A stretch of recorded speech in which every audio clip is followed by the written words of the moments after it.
तृणमूल की तरफ से मुझे राज्यसभा में सांसद बनाया गया और हमारा उद्देश्य था त्रिपुरा में तृणमूल कांग्रेस का सरकार हमने करना है।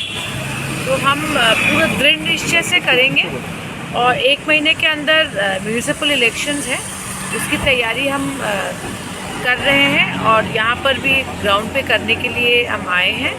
और मेरा विश्वास है कि लोग परिवर्तन चाहते हैं और उस परिवर्तन को साकार करने के लिए तृणमूल कांग्रेस की ज़रूरत है और हम म्यूनिसिपल इलेक्शन डट के लड़ेंगे। सब आसन में प्रार्थी देगा तृणमूल कांग्रेस। देखिए, अभी कल हमारी स्टीयरिंग कमेटी की मीटिंग है, हम एक प्रपोजल बना के कलकत्ता भेजेंगे अभिषेक बाबू को। और मैं भारतीय जनता पार्टी के गुंडों को कहना चाहती हूँ कि आपने हमारे कार्यकर्ता शांतनु शाह पर आक्रमण किया, आपने कल भी हमारे एक वर्कर पे आक्रमण किया।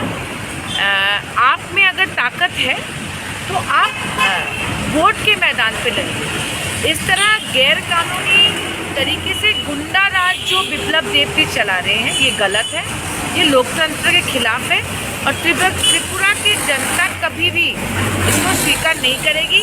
वक्त आएगा तो बीजेपी को वो ज़रूर सत्ता से हटाएगी।